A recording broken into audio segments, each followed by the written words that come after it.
Thumbnail আৰু title চাই আপোনালোকে ভিডিঅ'টো চাবলৈ আৰম্ভ কৰিছে।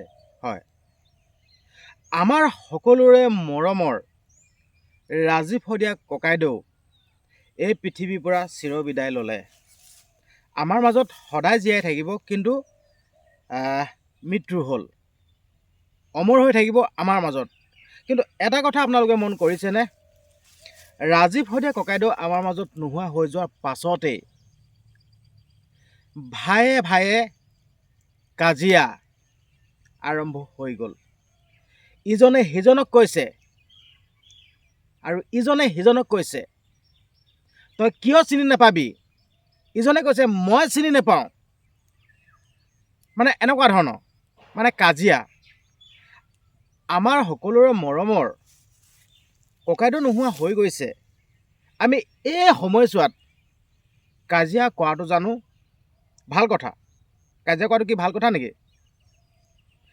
ৰাজীৱ শদিয়া ককাইদেউক জীয়াই থাকোঁতে আমি যিখিনি সন্মান দিব লাগিছিল, সেই সন্মানখিনি দিব নোৱাৰিলোঁ। অন্তত মৃত্যু হৈ যোৱাৰ পাছত সেই সন্মানখিনি দিওঁ শুন। এইটো সত্য কথা যেন মানুহ এজনক মৃত্যুৰ পাছত সন্মান দি কোনো লাভ নাই, কিন্তু হ'লেও উপায় নাই, আমি মৃত্যুৰ পাছতে সন্মানকণ দিওঁ শুন। কিন্তু হ'লেও আমাৰ ভাই ভাইৰ মাজত কিন্তু কাজিয়া হোৱাটো একদমেই বেয়া কথা। সঁচা কৈছোঁ, কাজিয়া হোৱাটো বেয়া কথা। আৰু এতিয়া কিছু লোকে কৈ আছে আমুক কৰিব লাগে, তামুক কৰিব লাগে, আৰু যোন কেইজনে কৈ আছে কিন্তু সেই কেইজনেই হ'ব প্ৰথমে সেইজনৰ ওচৰত কাষ চাপিব। কিন্তু নিশ্চয় হয়তো আপোনালোকে গমেই পাইছে মই কাৰ কথা কৈ আছোঁ, মই নকলেও হ'ব। এতিয়া যোনসকলে কৈ আছে সেইজনক আমুক কৰিব লাগে, তামুক কৰিব লাগে, কিন্তু সেই সকলেই হ'ব প্ৰথমে সেইজনৰ ওচৰত কাষ চাপিব। অসমৰ সম্পদ হয় সেইজন, অসমৰ সম্পদ।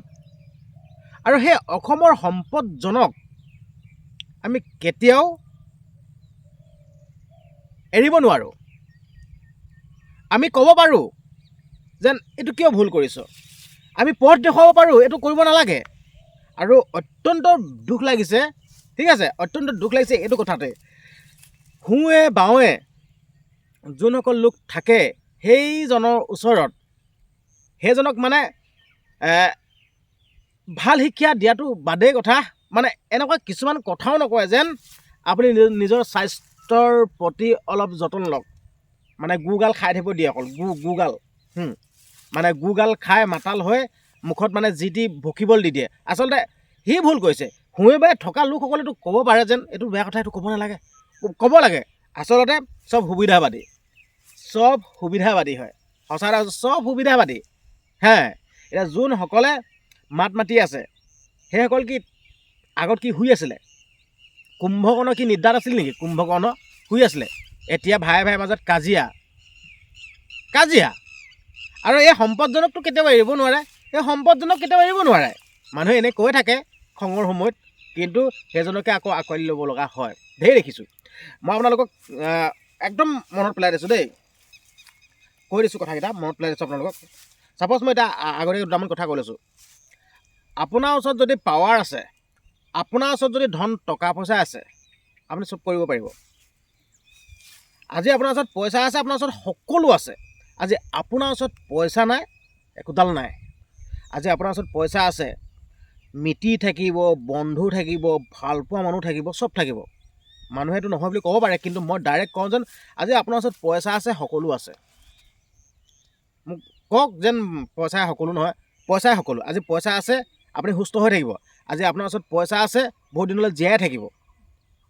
ধৰি লওক এতিয়া ৰাজীৱ শদিয়া ককাইদেউৰ ক্ষেত্ৰত তেনেকুৱাই হ'ল। আপোনালোকে চিন্তা কৰক না, আজি ৰাজীৱ শদিয়া ককাইদেউৰ ওচৰত ধন টকা পইচা নাই, য'ত চিকিৎসা কৰাব লাগিছিল তাত কৰাব পৰা নাই, আৰু যিটো সময়ত চিকিৎসালয়ত পোৱাবগৈ লাগিছিল সেইটো সময়ত পোৱাবগৈ পৰা নাই। সেইটো কাৰণে হ'লতো, হয় নহয়? সেইটো কাৰণে পইচা আৰু পাৱাৰৰ বলত, পইচাৰ বলত আৰু পাৱাৰৰ বলত সকলো কাম কৰিব পাৰে। আৰু মই আপোনালোকক এতিয়া কৈ দিছোঁ, 5জন গৈ শ্বহীদ হৈ গ'ল, ঠিক আছে, প্ৰতিবাদ কৰি 5জন গৈ শ্বহীদ হৈ গ'ল। আৰু পাৱাৰ বলত নিজে যোনটো কৰিম বুলি ভাবিছিল সেই কামটো কৰিলেই, পাৱাৰ বলত, ঠিক আছে। নিজৰ হাতত যদি শাসন থাকে নহয়, ৰাইজে যিমান প্ৰতিবাদ নকওক কিয়, ৰাইজে যিমান যি নকওক কিয়, লাগিলে মৃত্যু পৰ্যন্ত হৈ নাযাওক কিয়, ঠিক আছে, যদি শাসনত থাকে নহয়, যিটো মন যায় তাকে কৰিব। মানুহে কয় এতিয়া হয়তো এতিয়া মোকো এতিয়া অন্ধভক্তসকলে মোক আহি গালি পাৰিবহি, কিন্তু মই এনেকৈ কথাখিনি কওঁ, এনেকৈ কওঁ। এতিয়া সেই মদাহীজনে এতিয়া কথাখিনি ক'লে, এতিয়া মই চিনি নাপাওঁ, আমুক নাপাওঁ, কিন্তু সেইজনৰ ওচৰত গৈ ভৰিত পৰি থাকিবগৈ। সঁচা কথা কৈ দিব, ভৰিত পৰি থাকিবগৈ। ভৰিত পৰি থাকক, দুদিনমান চাওক। এতিয়া কৈ আছে বাৰু এনেকৈ আমুক তামুক ভৰিত পৰি থাকিব। আৰু এতিয়া কাজিয়াখন সৃষ্টি হ'ল কাৰ লগত? এই ভায়ে ককাই ভাই। এতিয়া ফেচবুক পষ্টবিলাক দেখি আছোঁ নহয়, ইজনে ইজনৰ ওপৰত কৈছে, সিজনে সিজনৰ ওপৰত কৈছে। ৰাজীৱ ভূঞা ককাইদেউ নমৰাৰ আগত তহঁতি কি কৰি আছিলি? এতিয়া সাৰ পাইছ, জীয়াই থকা অৱস্থাত যদি সন্মান দিব নোৱাৰিলি, এতিয়া সন্মান দি কি লাভ? এনেকৈ কৈ আছে। এতিয়া মানুহজন নোহোৱা হৈ গ'ল। আমি সকলোৱে দুখ প্ৰকাশ কৰিব লাগে নে কাজিয়া লাগিব লাগে? এতিয়া কাজিয়া লাগি আছে আৰামত পূৰা। মই ফেচবুকটো চাই আছোঁতো, কাজিয়া লাগি আছে। এনেকৈ হ'লে কেনেকৈ হ'ব বাৰু? আপোনালোক শিক্ষিত লোক, মোৰ কোনো ডিগ্ৰী নাই। মইতো আপোনালোকক কওঁ, প্ৰত্যেকটো ভিতৰতে কওঁ, মোৰ কোনো ডিগ্ৰী নাই। আমি কিবা এটা ভুল কৰিলে আপোনালোকে আমাক শিকাব লাগিব, বুজাব লাগিব। এইটো এনেকুৱা কথা নহয় নহয়। কিন্তু আপোনালোকে যদি সুবিধাবাদী হয়, ঠিক আছে, কোন সময়ত ক'ত এণ্টি মাৰিব লাগে, কোন সময়ত কি কথা ক'ব লাগে, নিজৰ স্বাৰ্থত যদি আপোনালোকে যদি ব্যৱহাৰ কৰি থাকে, এনেকৈ হ'লে নহ'ব নহয়। মই ডাইৰেক্টে কৈ দিলোঁ, সকলো মানুহ স্বাৰ্থপৰ। বেয়া পাব পাৰে, ঠিক আছে, মোক খং কৰিব পাৰে, কিন্তু মই ডাইৰেক্ট অপেন কওঁ, চব স্বাৰ্থপৰ। কিবা লগত নহয় কিবা এটা জড়িত আছেই, চব স্বাৰ্থপৰ। সঁচা কথা কৈছোঁ, চব। আমি মোৰ নিচিনা মানুহটোৱে একো বুজিয়ে নাপায় এইবিলাক খেল। সঁচা কথা কৈছোঁ, চব স্বাৰ্থপৰ। আৰু মোৰ লিখা মানুহটোৱে বুজি পাবলৈ হ'লে মানে বহুত বাকী লাগিব, বহুত দিন লাগিব। কিন্তু মই এইবিলাক বুজি নাপাওঁ।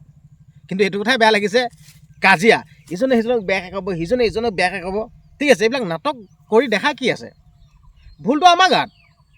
আজি ৰাজীৱ ভূঞা ককাইদেউক চিনি পোৱা মূলতে হ'ল আমাৰ গাত দোষ। কাৰণ কেলৈ?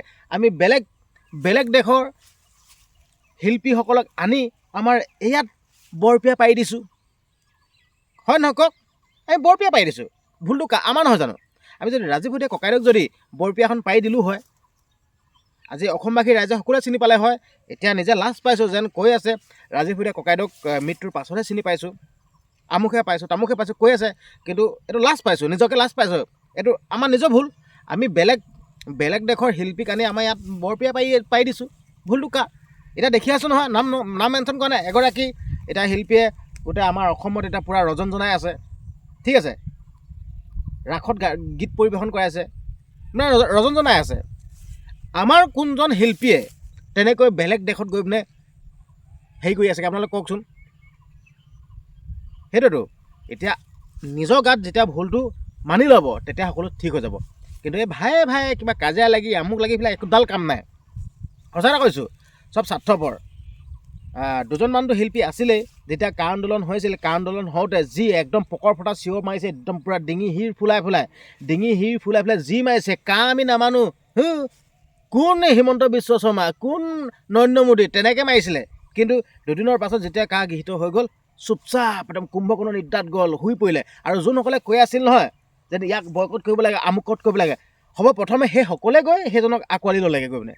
আৰু দুজনমান শিল্পীয়েতো গোটেই যেতিয়া গা গৃহীত হৈ গ'ল নহয়, তেতিয়া একদম পূৰা মানে এই চৰকাৰৰ মানে দুৱাৰে একদম পূৰা বিক্ৰী হ'বৰ কাৰণে দুৱাৰে একদম ঘূৰি ফুৰিলে।